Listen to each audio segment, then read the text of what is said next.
En 2014, Carmen Delgado tenía apenas 23 años cuando cruzó la frontera desde Sevilla hacia Lyon, Francia.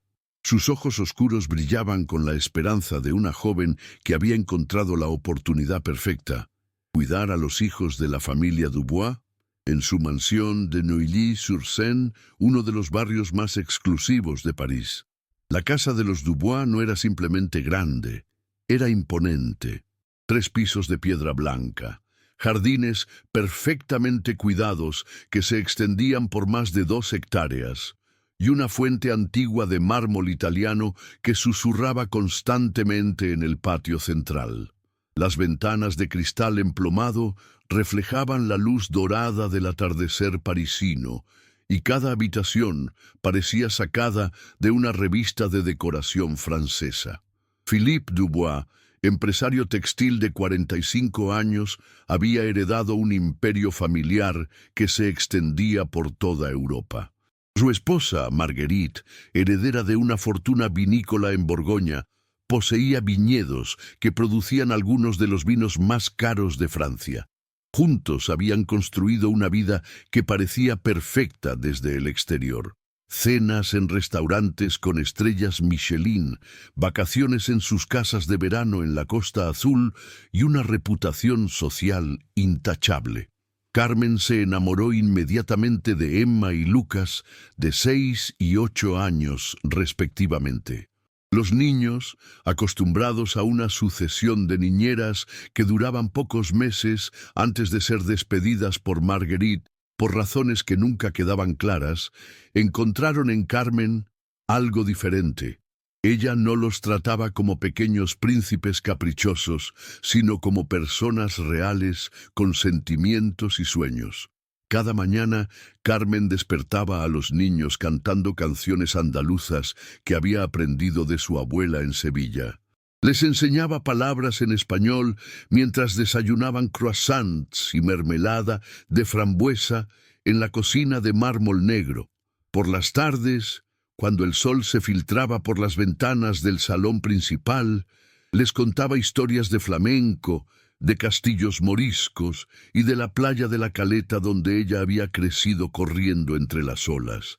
La rutina era perfecta y predecible. Cada mañana a las 7 en punto, Carmen despertaba a los niños con una sonrisa que iluminaba toda la habitación. Desayunaban juntos en la cocina mientras Marguerite revisaba sus correos electrónicos relacionados con los viñedos y Philippe leía Le Figaro con su café negro y sin azúcar. A las 8:30 exactas, Carmen acompañaba a Emma y Lucas al colegio privado Saint-Dominique, caminando por las calles arboladas, donde cada casa costaba más de lo que la mayoría de las personas ganaría en toda su vida. Pero había algo más, algo que Carmen no había planeado y que la mantenía despierta por las noches. Philippe Dubois no era solo el padre de los niños que cuidaba.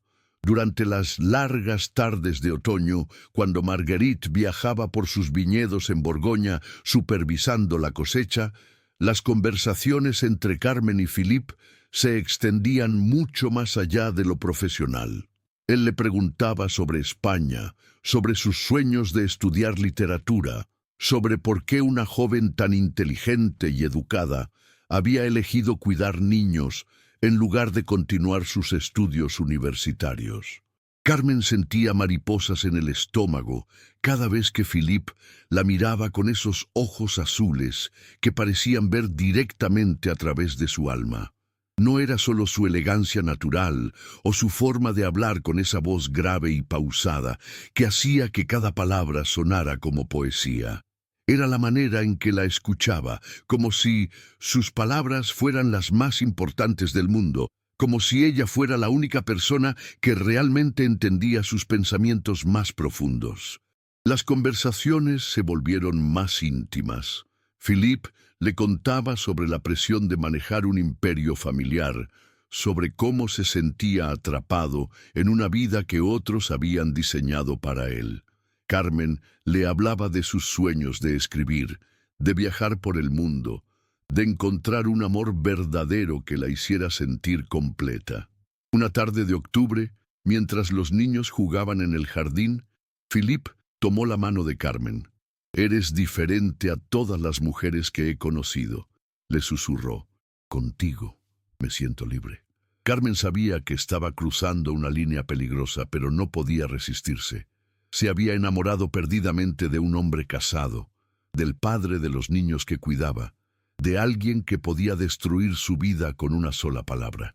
El 15 de noviembre de 2014, un viernes lluvioso que quedaría grabado para siempre en la memoria de quienes conocían a Carmen, ella siguió su rutina habitual. Despertó a los niños cantando una canción sevillana, preparó el desayuno con la sonrisa de siempre, los acompañó al colegio caminando bajo la llovizna parisina que hacía brillar las calles como espejos. Pero esa tarde, cuando debía recoger a Emma y Lucas a las 4:30 en punto, Carmen Delgado simplemente no apareció. Emma y Lucas esperaron en la puerta del colegio Saint-Dominique, mientras la lluvia comenzaba a caer con más fuerza, empapando sus uniformes azul marino. La directora, Madame Roussel, llamó repetidamente a la casa de los Dubois. Marguerite, que había regresado esa misma mañana de un viaje de negocios a Borgoña, sintió un vacío extraño en el estómago cuando recibió la llamada. Carmen había desaparecido sin dejar rastro, como si la tierra se la hubiera tragado. La policía francesa del Distrito 17 trató el caso como una desaparición voluntaria desde el primer momento. El inspector Jean-Claude Moreau, un hombre de 52 años, con 30 años de experiencia en casos similares, explicó a la familia Dubois que las estadísticas eran claras. El 80% de las jóvenes extranjeras que desaparecían en París lo hacían por voluntad propia, generalmente para escapar de situaciones laborales difíciles o para reunirse con novios secretos. «Señora Dubois», le dijo a Marguerite, mientras tomaba notas en un cuaderno gastado, «estas chicas vienen a Francia con sueños románticos. Cuando la realidad no coincide con sus expectativas, simplemente se van. Probablemente su niñera esté de camino a España en este momento». Pero Marguerite sabía que algo no encajaba. Carmen había dejado todas sus pertenencias en su habitación del tercer piso. La maleta de cuero marrón con la que había llegado de Sevilla, sus libros de francés con anotaciones cuidadosas en los márgenes, su diario personal con tapas de flores. Incluso el collar de perlas que su abuela le había regalado antes de partir y que nunca se quitaba. En el armario colgaban sus vestidos favoritos y en la mesita de noche estaba la foto de su familia en la playa de Cádiz que miraba cada noche antes de dormir. Philippe parecía especialmente afectado por la desaparición. Marguerite lo notaba distante, perdido en pensamientos que no compartía con nadie. Se levantaba por las noches y caminaba por la casa como un fantasma, deteniéndose frente a la habitación de Carmen como si esperara que ella apareciera de repente. Cuando Marguerite mencionaba a la joven española, Philippe desviaba la conversación hacia los niños, hacia el trabajo, hacia cualquier cosa que no fuera la muchacha que había llenado su casa de risas y canciones durante 6 meses. Los niños fueron los que más sufrieron la ausencia. Emma, que había desarrollado una conexión especial con Carmen, dejó de comer sus galletas de chocolate favoritas, las que la niñera le preparaba cada tarde, siguiendo una receta secreta de su abuela sevillana.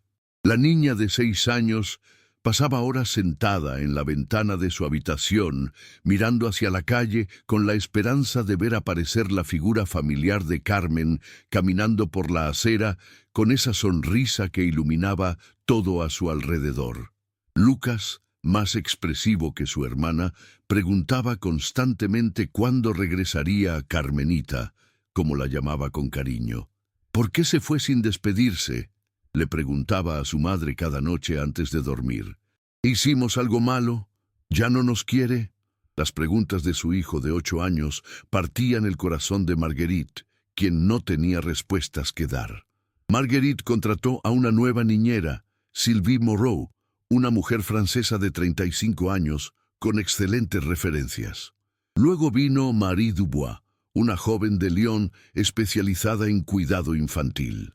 Después llegó Isabelle Petit, recomendada por una agencia prestigiosa de París, pero ninguna lograba llenar el vacío que Carmen había dejado. Los niños las comparaban constantemente con su niñera española, recordando cómo Carmen les enseñaba a bailar flamenco en el salón, cómo inventaba historias fantásticas sobre princesas andaluzas, cómo los consolaba cuando tenían pesadillas cantándoles nanas en español.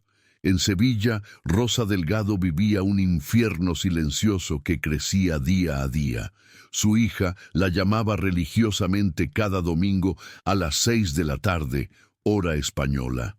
Era un ritual sagrado que habían mantenido desde que Carmen se mudó a Francia. Hablaban durante horas sobre todo y nada: el trabajo, los niños, el clima parisino, las recetas de la abuela, los planes para las vacaciones de Navidad. Cuando el primer domingo pasó sin noticias, Rosa sintió una punzada de preocupación. Cuando pasó el segundo, la preocupación se convirtió en angustia. Al tercer domingo sin llamada, Rosa supo en lo más profundo de su corazón que algo terrible había ocurrido a su única hija. Rosa voló a París, gastando todos sus ahorros de una vida trabajando como costurera en una pequeña tienda del barrio de Triana. Recorrió comisarías de policía donde oficiales aburridos la trataban como una madre histérica más. Visitó hospitales preguntando por pacientes sin identificar. Habló con funcionarios de la embajada española que le dieron formularios que llenar y números de teléfono que nunca respondían. Nadie tenía respuestas. Nadie parecía entender la urgencia de una madre que sabía que su hija estaba en peligro. Los meses se convirtieron en años con una lentitud torturante. Rosa regresaba a Francia cada 6 meses, siempre con la misma esperanza renovada y la misma desesperación creciente. Pegaba carteles con la foto de Carmen en estaciones de metro, en universidades, en cafeterías del barrio latino, en parques donde las niñeras llevaban a los niños a jugar. La imagen de su hija sonriendo, con su cabello castaño recogido en una coleta y sus ojos brillantes llenos de vida, se volvió familiar en ciertos barrios de París. Philippe Dubois cambió de manera radical después de la desaparición. Marguerite lo veía levantarse por las noches, caminar por la casa como un alma en pena, detenerse frente a ventanas que daban al jardín como si buscara algo que había perdido para siempre. Su exitoso negocio textil comenzó a sufrir porque Philippe no podía concentrarse en las reuniones, olvidaba citas importantes, tomaba decisiones erráticas que preocupaban a sus socios.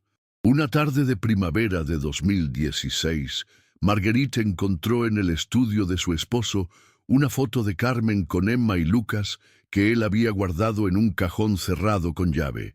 En la imagen, Carmen abrazaba a los niños en el jardín, los tres sonriendo bajo el sol dorado de un atardecer parisino. Cuando le preguntó por qué conservaba esa fotografía, Philippe murmuró algo incoherente sobre mantener la memoria para Emma y Lucas, pero sus ojos evitaron los de su esposa. En 2017, 3 años después de la desaparición de Carmen, los Dubois se divorciaron en medio de un escándalo silencioso que sacudió los círculos sociales de Neuilly-sur-Seine. Marguerite se llevó a Emma y Lucas a vivir a la propiedad familiar en Borgoña, lejos de los recuerdos dolorosos y de un marido que se había convertido en un extraño. Philippe se quedó solo en la mansión, rodeado de habitaciones vacías, de recuerdos que lo perseguían y de un silencio que lo consumía lentamente como un cáncer del alma. Rosa Delgado nunca dejó de buscar, nunca dejó de esperar, nunca dejó de amar a la hija que había perdido sin explicación. Cada cumpleaños de Carmen, cada Navidad, cada Día de la Madre, encendía una vela en la iglesia de Santa Catalina en Sevilla y rezaba por un milagro que parecía cada vez más imposible. El 12 de marzo de 2023, 9 años después de la desaparición de Carmen, Rosa Delgado estaba preparando la cena en su pequeña cocina de Sevilla cuando sonó el teléfono. Era un lunes gris, uno de esos días en los que el tiempo parecía haberse detenido en el dolor. Al otro lado de la línea, una voz masculina con acento francés luchaba por pronunciar correctamente el apellido Delgado. Señora Rosa Delgado Morales, soy Maître Bernard Rousseau, notario en Lyon, Francia. Llamo respecto a su hija Carmen Delgado Morales. Rosa sintió que el mundo se detenía. Sus manos comenzaron a temblar mientras sostenía el auricular. Durante 9 años había recibido llamadas de esperanza que terminaban en decepción. Personas que creían haber visto a Carmen en diferentes ciudades europeas, investigadores privados que prometían resultados y solo entregaban facturas, charlatanes que intentaban aprovecharse de su desesperación. Señora, continuó el notario con voz solemne, hemos encontrado un testamento. Su hija Carmen lo depositó en nuestro despacho el 10 de noviembre de 2014. 5 días antes de su desaparición, con instrucciones muy específicas de que solo fuera abierto si algo le ocurría.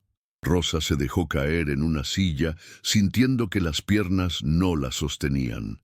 Carmen había hecho un testamento días antes de desaparecer. Su hija sabía que algo iba a pasar. Había presentido el peligro que se cernía sobre ella como una sombra mortal. Maître Rousseau explicó con paciencia profesional que el documento había aparecido durante la limpieza exhaustiva de archivos antiguos, en una caja de seguridad que había permanecido olvidada en las profundidades de la caja fuerte tras la jubilación del anterior notario, Maître Henri Dubois, quien casualmente llevaba el mismo apellido que la familia empleadora de Carmen, aunque no tenían parentesco alguno. Carmen había pagado por adelantado el servicio de custodia del testamento y había dejado instrucciones muy claras y detalladas. Si no regresaba a reclamar el documento en un plazo máximo de 10 años, debía ser enviado inmediatamente a su madre en Sevilla. Había proporcionado la dirección exacta, el número de teléfono, incluso había dejado dinero adicional para cubrir los gastos de envío internacional. Su hija era una joven muy meticulosa, comentó el notario. Vino a nuestro despacho 3 veces durante el mes de octubre de 2014.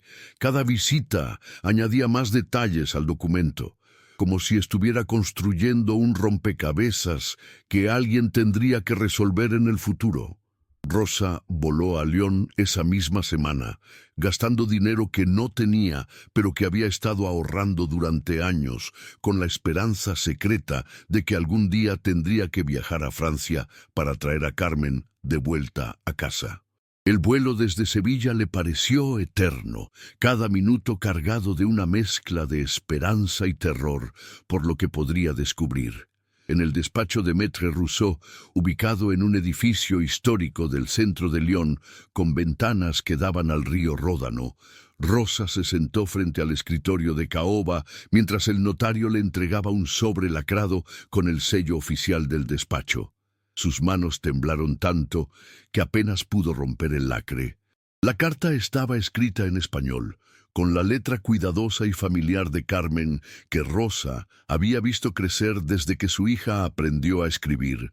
Mamá querida, si estás leyendo esto, significa que mis peores temores se han hecho realidad y que ya no estoy contigo. Perdóname por no haberte contado todo por teléfono durante nuestras conversaciones dominicales, pero no quería preocuparte con algo que esperaba poder resolver sola. Philippe Dubois no es el hombre que aparenta ser ante el mundo.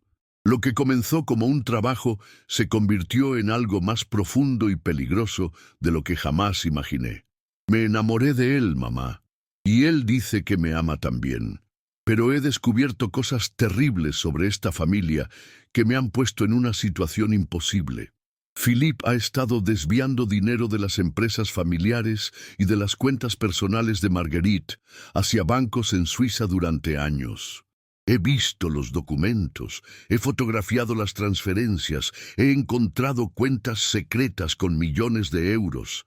Marguerite no sabe nada, confía ciegamente en su esposo.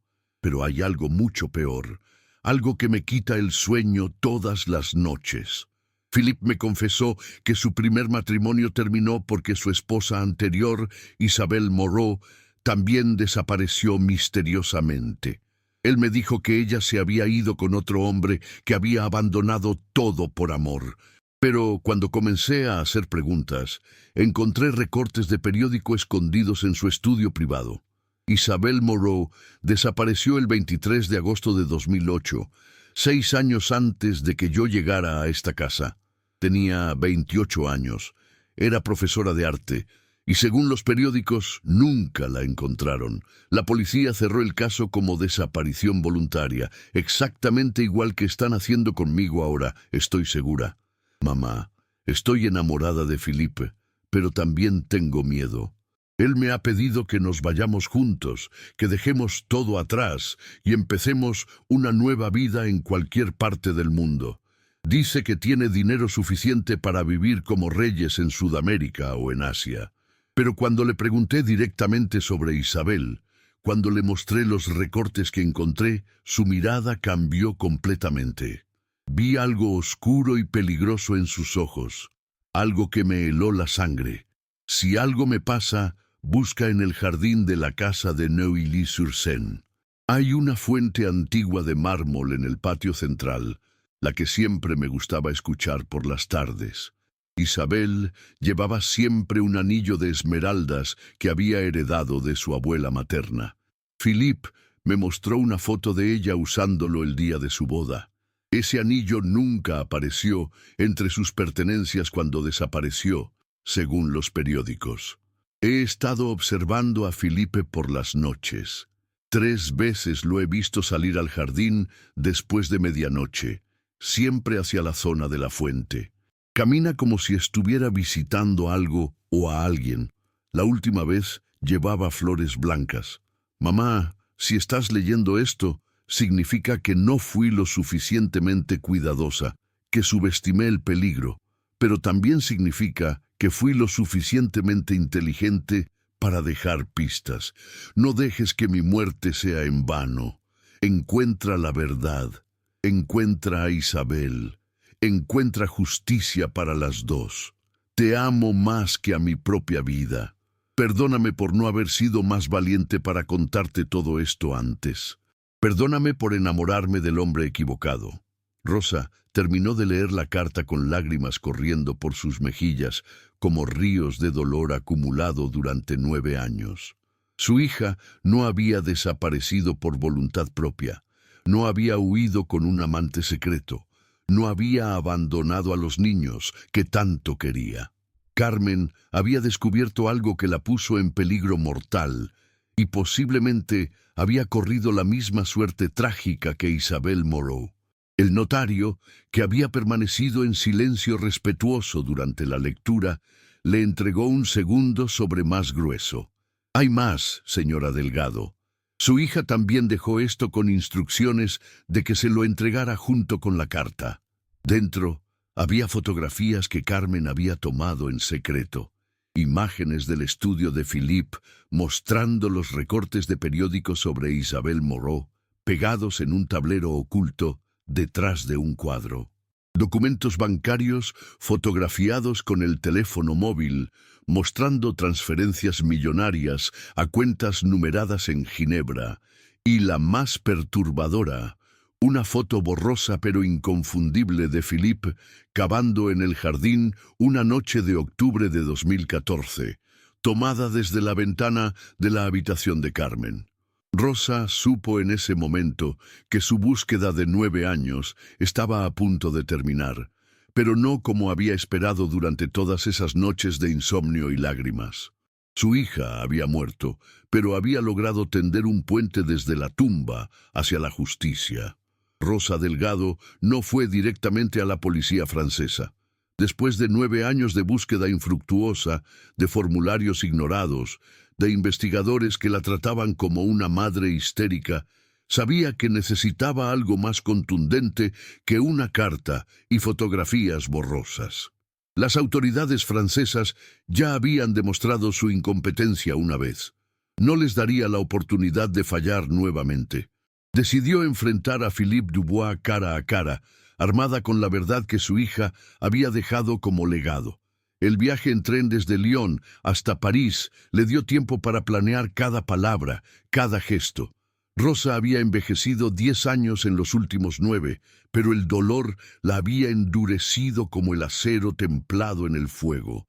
Ya no era la costurera tímida de Sevilla que había llegado a Francia suplicando ayuda. Era una madre guerrera que había venido a cobrar una deuda de sangre. La mansión de Neuilly-sur-Seine había cambiado dramáticamente. Los jardines, antes perfectamente cuidados por un equipo de jardineros profesionales, mostraban signos evidentes de abandono. Las rosas estaban sin podar, el césped crecía desigual, y la fuente del patio central estaba seca, llena de hojas muertas que nadie se había molestado en retirar. La casa misma parecía haber perdido su alma, como si el peso de los secretos que guardaba hubiera comenzado a corroer sus cimientos. Philippe abrió la puerta con el rostro demacrado de un hombre que había envejecido mucho más de lo que correspondía a 9 años. Su cabello, antes perfectamente peinado, ahora mostraba mechones grises desordenados. Sus ojos azules, que una vez habían cautivado a Carmen, estaban hundidos en ojeras profundas. Llevaba una bata de seda arrugada y pantuflas, como si hubiera dejado de importarle su apariencia hace mucho tiempo.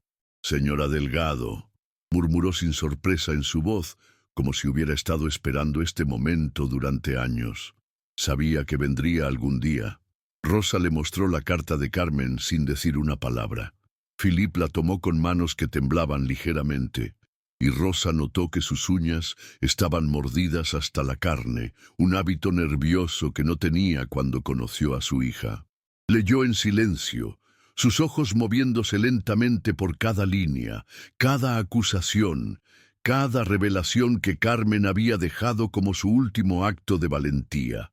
Cuando terminó de leer, Philippe se dejó caer pesadamente en el mismo sillón de terciopelo azul donde Carmen solía sentarse a jugar con Emma y Lucas, donde había pasado tantas tardes felices antes de que todo se volviera una pesadilla. Ella era demasiado inteligente, susurró Philippe, su voz apenas audible. Demasiado curiosa, demasiado valiente para su propio bien. Yo le dije que no revisara mis cosas, que no hiciera preguntas sobre Isabel, que simplemente confiara en mí. Pero Carmen no era el tipo de mujer que acepta respuestas a medias. Rosa sintió que su corazón se detenía. Después de 9 años de incertidumbre, finalmente estaba escuchando la confirmación de sus peores temores. «¿Qué le hiciste a mi hija?». Philippe levantó la mirada, y Rosa vio en sus ojos la misma oscuridad que Carmen había descrito en su carta. Era como mirar a un pozo sin fondo, un vacío donde una vez había existido un alma humana. «No quería que pasara», comenzó Philippe, su voz quebrándose, «con ninguna de las dos. Pero ellas sabían demasiado, hacían demasiadas preguntas, amenazaban con destruir todo lo que había construido. La confesión salió como un río que rompe un dique después de años de contener la presión». Philippe contó cómo Isabel había descubierto sus fraudes financieros en 2008, cómo había encontrado los documentos que probaban que estaba robando dinero de las cuentas familiares para financiar inversiones personales fallidas. Isabel había sido su primera esposa, una mujer idealista que creía en la honestidad por encima de todo. «Isabel me dio un ultimátum», recordó Philippe, sus ojos perdidos en el pasado. «Me dijo que tenía una semana para confesar todo a las autoridades y devolver el dinero, o ella misma iría a la policía. Una noche discutimos en el jardín, junto a la fuente. Ella gritaba, decía que era un ladrón, que me denunciaría aunque eso significara perder todo. Yo solo quería que se callara, que entendiera que podíamos resolver las cosas en privado.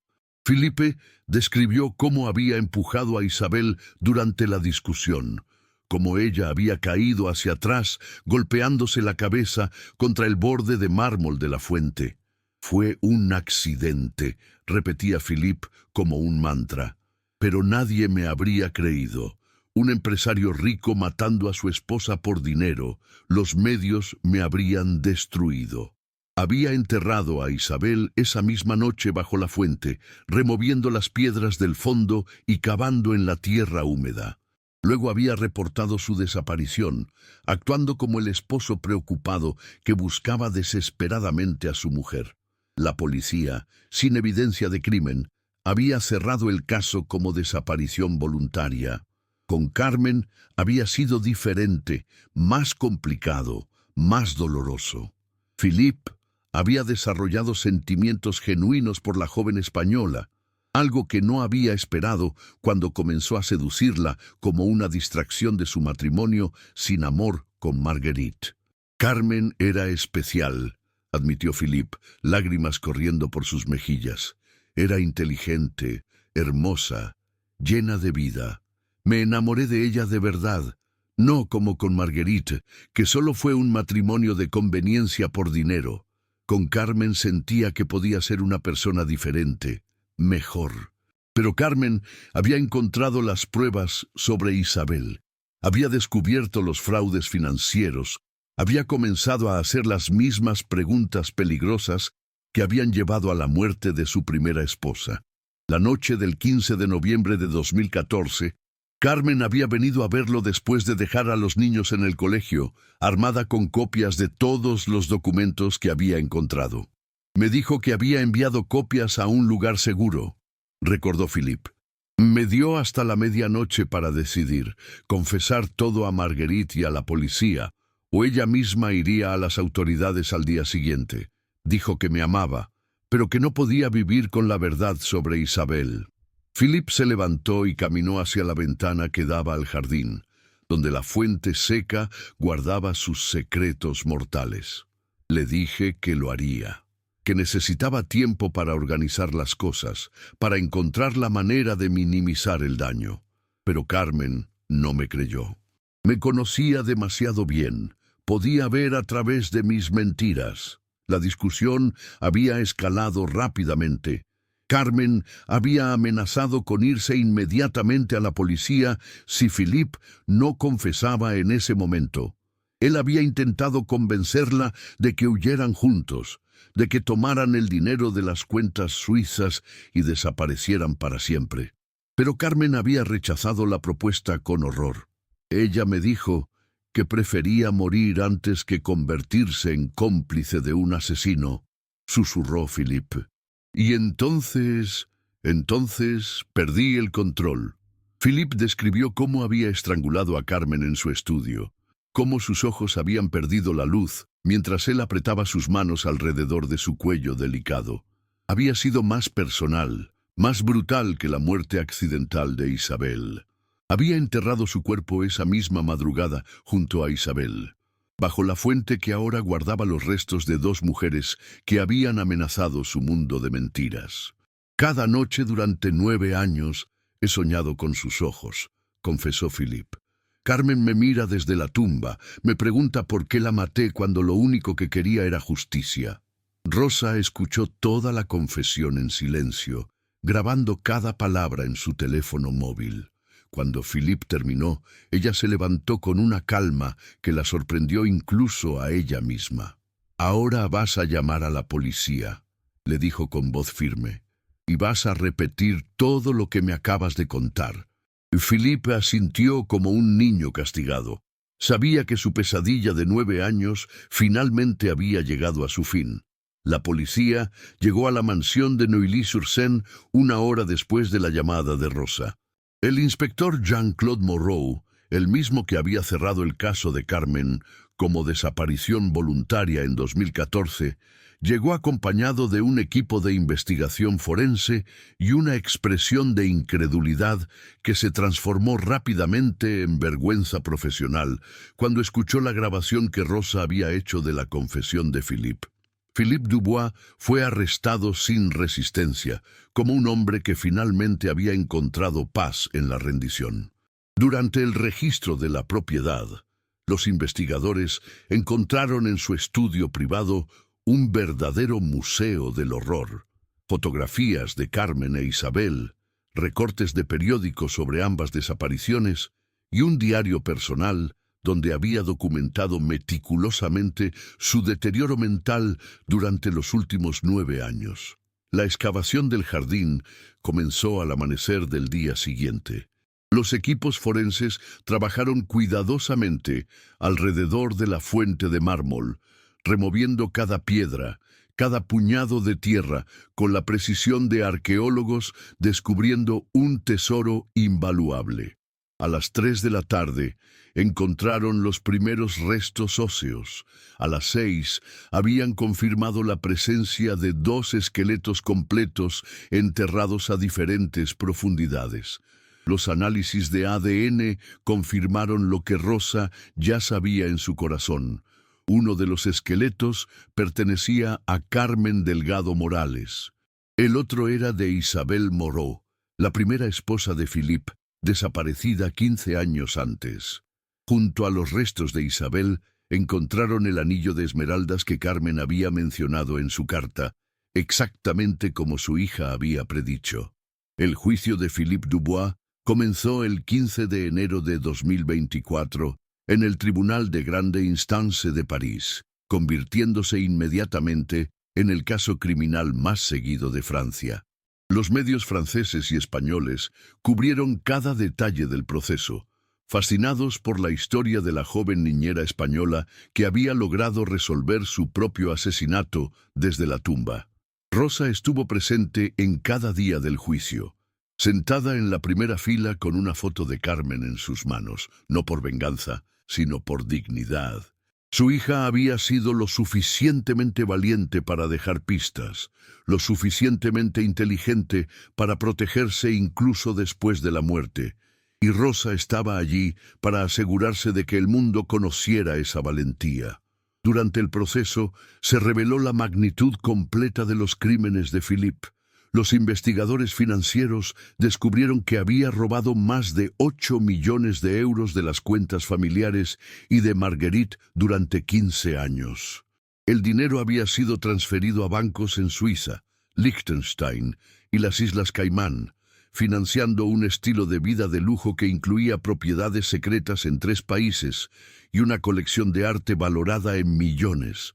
Marguerite Dubois, ahora viviendo en Borgoña con Emma y Lucas, testificó por videoconferencia desde su casa familiar. Con lágrimas en los ojos, describió cómo Philippe había manipulado su confianza durante años, cómo había firmado documentos sin leer porque confiaba ciegamente en su esposo.